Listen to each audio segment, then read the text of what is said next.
and welcome to Let's Talk Leadership. I am joined today by Xian Zhang, and she is the music director or principal conductor of the New Jersey Symphony Orchestra. She's also been the first female music director and the guest conductor for prominent orchestras around the world.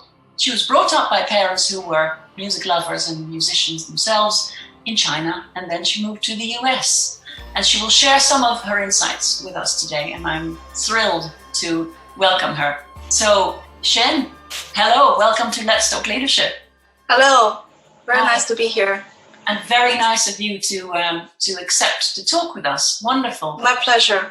So Shen, you've made your career in a profession that has historically been dominated by men, but some of your teachers, as you told me, were female. And I would just like to know, how was it to step into that universe of the male music sphere? I started learning conducting at a very young age. I was a pianist. I changed when I was 16. Mm-hmm. I met my first teacher, and she was female as well, Miss Wu. She asked me to play accompaniments for her choir when I was 16.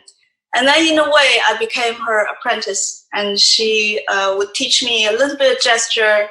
That's how I got in at a very, very young age. And I think that was very lucky in a way that because I was following this female conductor as a role model at a very young age, in a way that became sort of natural for me to consider this as normal. Mm-hmm. At the age of 16, if you see a female conductor conducting every day on a daily basis, you will think, okay, this is just what she does, and this is what we do.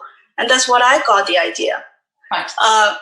But in fact, 20 years later, I'd say, or 15 years later, I realized actually what I do on a daily basis is very unusual because there aren't many female conductors nowadays. Yeah. But now through this pandemic, since the spring of 2020, we actually have seen a great example of female leadership in all the leaders from countries like New Zealand, from Germany, the female leaders of societies, of governments. They have shown such great strength and consideration and detailed planning, and they've done so well to lead their countries. They have. Surprisingly. Now, I'm not a political person, but just from observing the past 6 months and see different countries, how they deal with the COVID-19, it's amazing to see that. It really shows a way that we as females, we can lead, and if we're trained, we're prepared and equipped. And that's all the same for being a female conductor for an orchestra. In the West, it's considered very unusual because nobody has really done it, very few. But as I said earlier, for me, when I was being trained, I had two conductors who taught me. Both were female, and both of them, Miss Zhang and Miss Wu, both of them were sent to Moscow Conservatory. They were trained in Russia, and they really they brought back to China a system of training conductors in the Russian way. And that has helped us, being the younger ones in China. We learned in a very good method, very good technical basis to be good conductors. Right.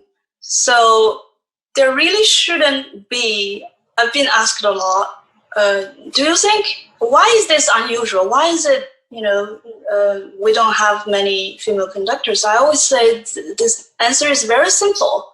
It's in numbers, because we don't have many. We don't even have many that are learning. Now, I personally have taught some female conducting students, and I've met some colleagues younger than me, female conductors. And in my view, it's my responsibility to support them and in many ways to guide them. Mm-hmm. Because if you look at the whole musical history, you can always name male conductors from the very early ages, who taught who, who was the assistant of who in what orchestra. There is a history, very detailed. Everybody knows it. But if you look back to female conductors, you can hardly trace anything. There could be randomly, maybe 50 years ago, there was someone conducted in Tanglewood Festival. And then 20 years later, there's someone else conducted for about 5-10 years and then stopped. So you get these gaps between the careers of female conductors. And there has never been a real bloodline that was able to form and was able to carry through. And what we have seen in the past, I would say 10 years, I met Maren Alsop in New York when I was assisting her in New York Philharmonic. Mm-hmm. And I respect her very, very much. And she was about, I think, the first one I met in the West, overseas, outside China. And after that, there would be Joanne Follett and younger generations. We're coming out. Right. And about a couple of years ago, 2016, I think, Mirka was appointed with CBSO in Birmingham. And in the same year, I came to New Jersey. And that seemed to be a step up for female conductors, that all of a sudden we're hearing quite prominent positions being announced about female conductors having appointments, which is wonderful. Yeah. But as I say, this bloodline, since we're now kind of emerging, we're starting now. Right. Let it not stop. No, I hope it won't. I hope. For me as well, sometimes people ask me, do you have any pressure to go to an orchestra? I was conducting the Vienna Sinfonica in Bregenz, in Austria. It was a music festival. Then the concertmaster after concert came to me and said, I had a great experience tonight.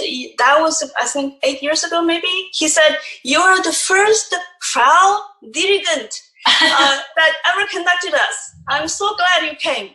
He was a very tall Austrian man. I was very, very touched.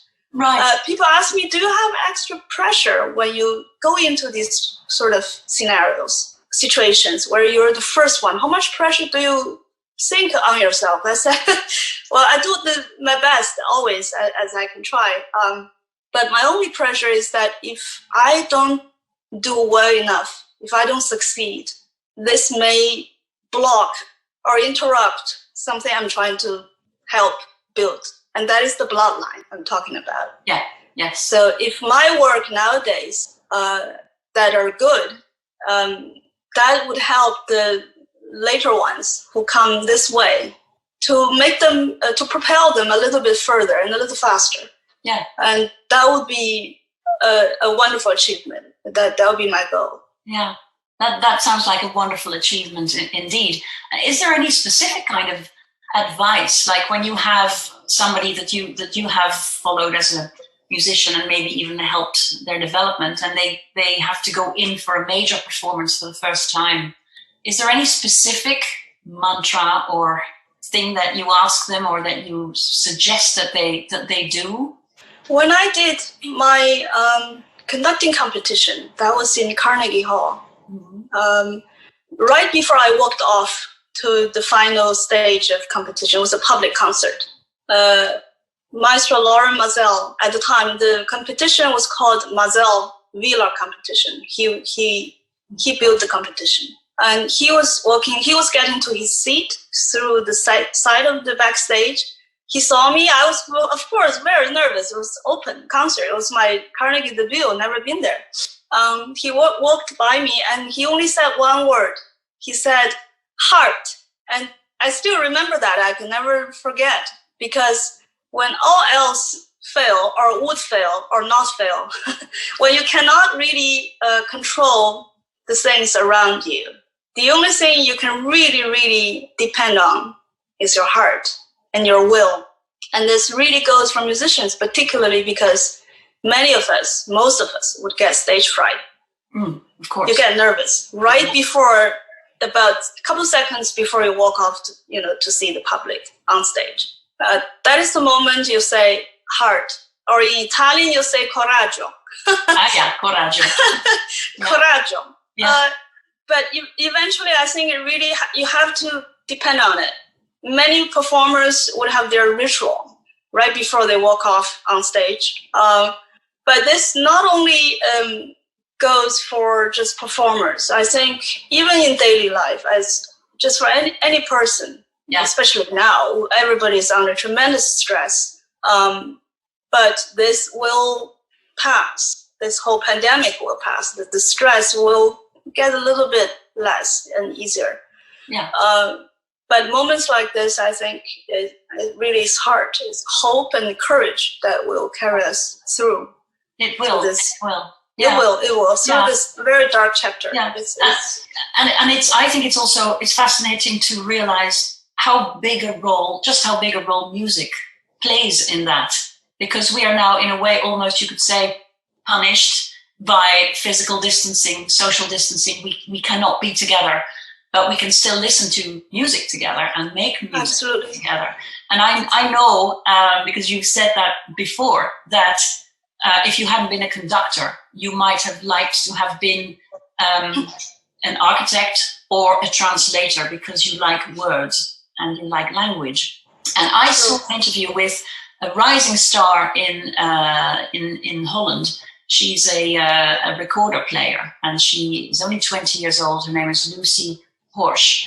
And she was talking about language and music. And what she said was that she had carved out her own language, her own identity through her play and with her instrument. And she said, you can communicate very directly via music. In fact, much better than with the spoken word. And then she says, the spoken word is a form of music, not the other way around. So it's not that music is a form of language. Language is a form of music. And I think you can... I totally agree. Yeah. Yes. Especially now that we're in social distancing, it actually makes us more eager to hear music. Mm-hmm. Because we hear news, we hear words, we hear these buzzes. And all of a sudden, the other day, I was watching TV very randomly. There was this little video of a conductor, very old conductor, conducting Mascagni Intermezzo.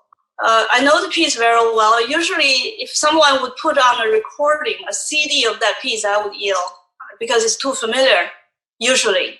But that day, that night, when I heard it, just for 20 seconds or so, I was in tears. Yeah. Mm-hmm.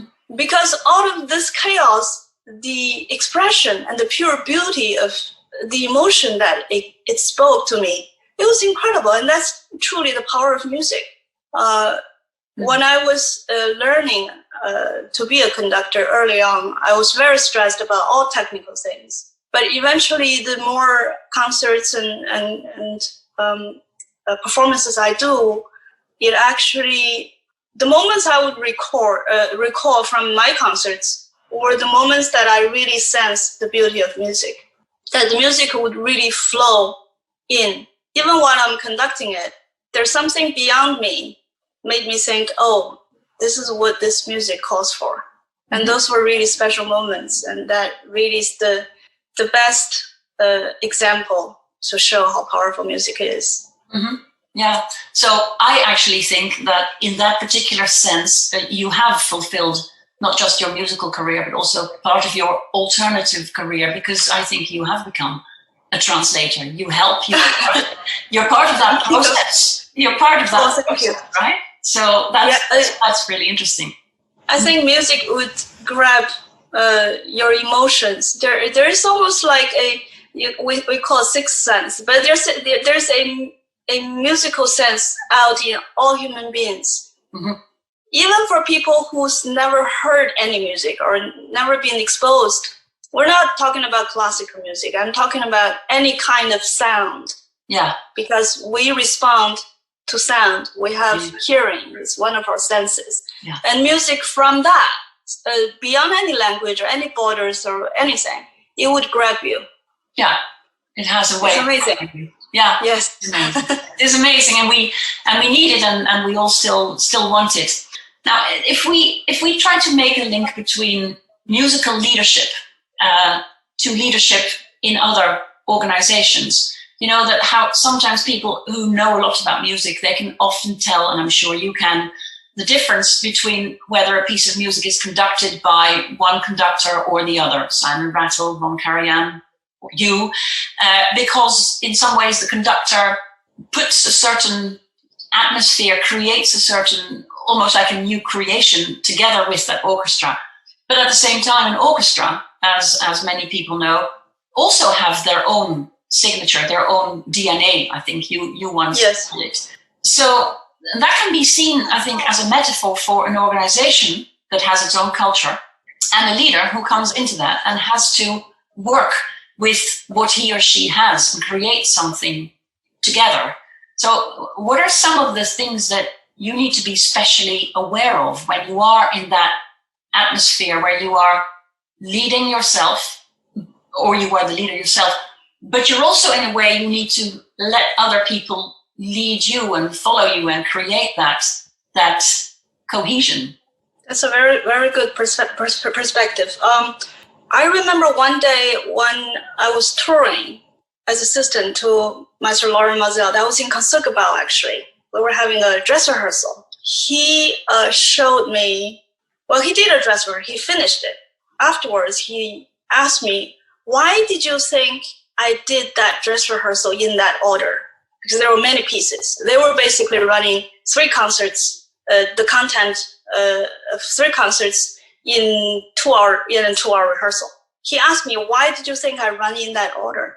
And I said, because of this is, you start this piece because it has the most players, the biggest orchestra in the whole program. And the next one, why and why. And he filled in a field that I did not observe.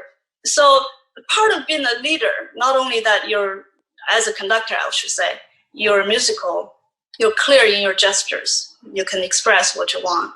And outside of that, there's a lot of human managing and time management that we have to know and to do. And that's why he asked me that question, to see if I understood the rehearsal philosophy in a way that there's such a thing as rehearsal technique and rehearsal philosophy that we actually, when we teach conducting, we talk about a lot. For instance, if you take Beethoven 5, for example, very famous da-da-da-dee. If you're an orchestral conductor, in what order would you rehearse this symphony? There are 4 movements. How would you rehearse it? There's usually an order to rehearse. There's usually only one correct order to rehearse.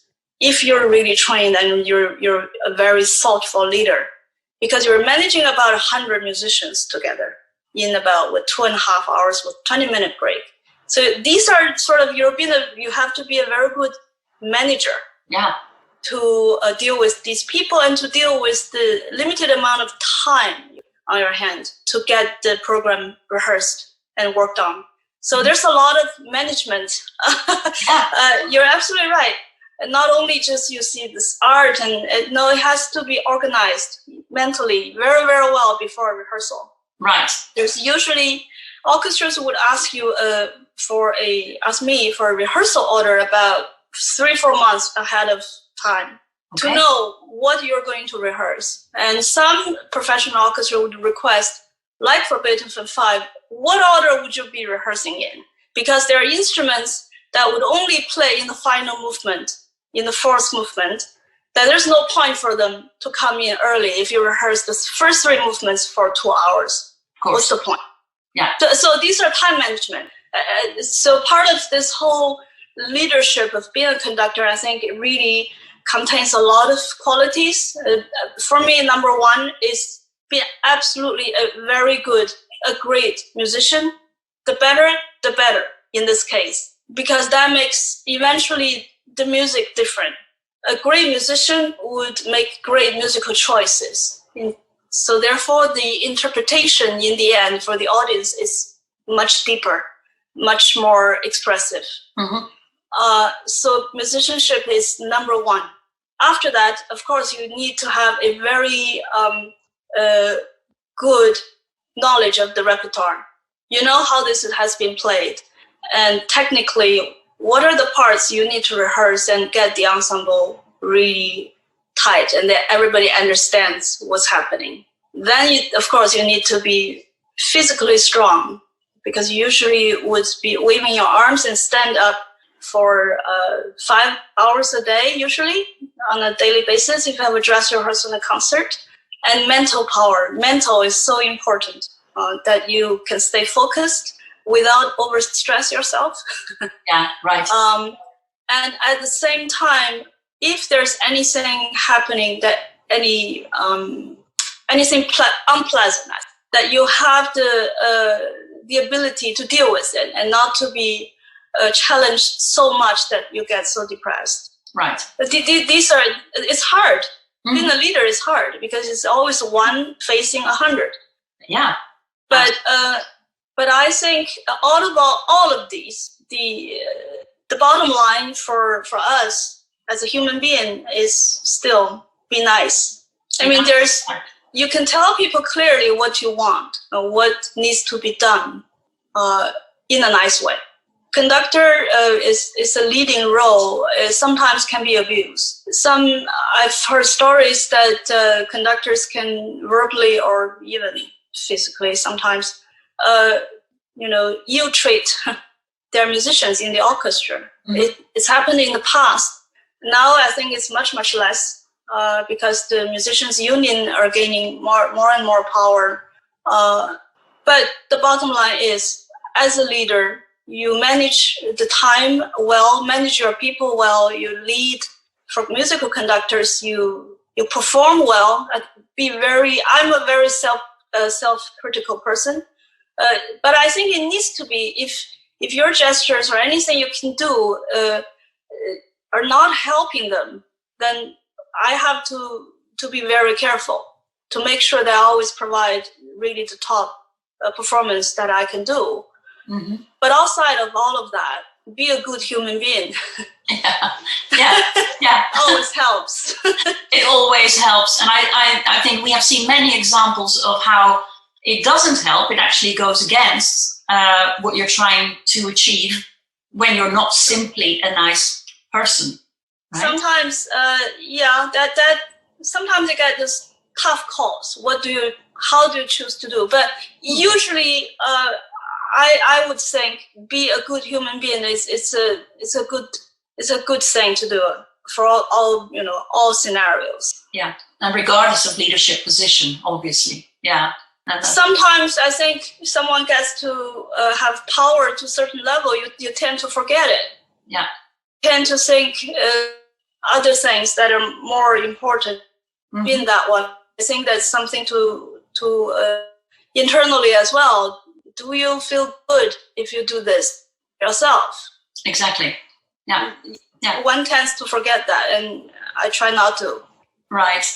That's very well. No, that's obvious in the way I think you are dealing with people from what it's funny. Music, as we were talking about the power of music. Music is such a transparent language that for any musicians who's making music, how pure or how good your heart is actually shows in the way you make your music, and it shows in your music.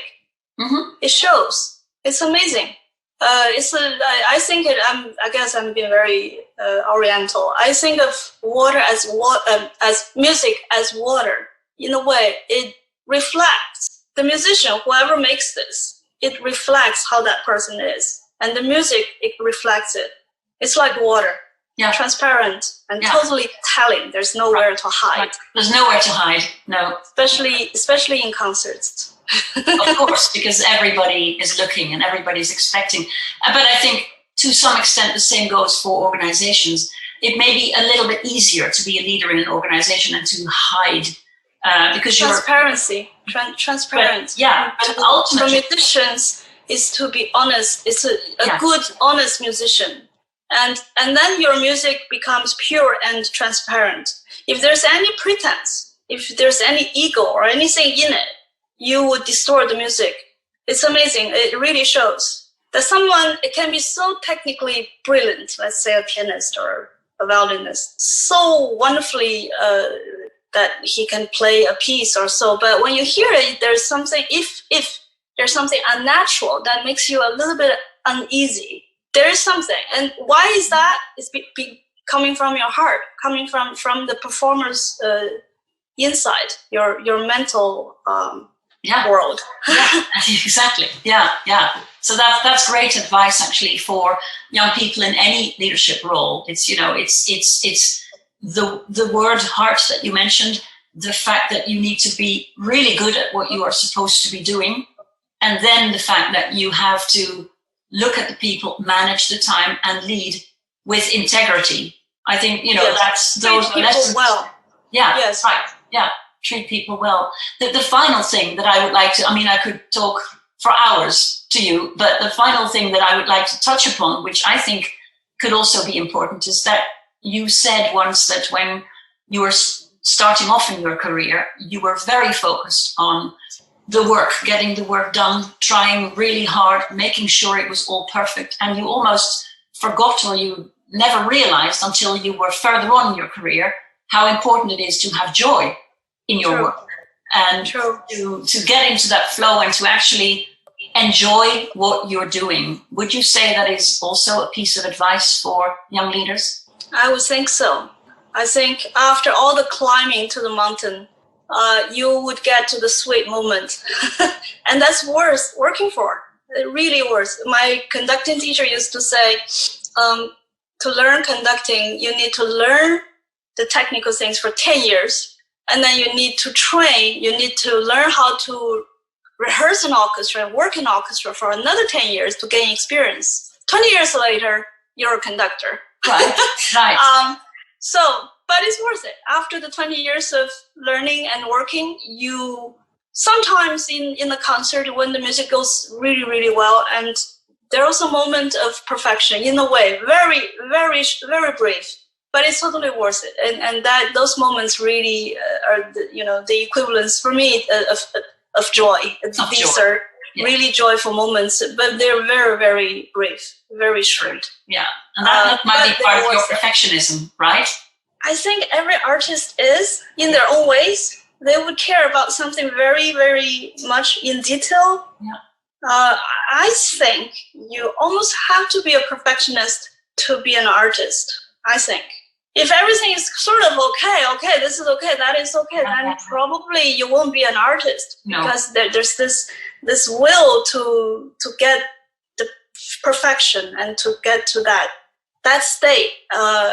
And that makes someone artistic, I think. Yeah. Mm-hmm.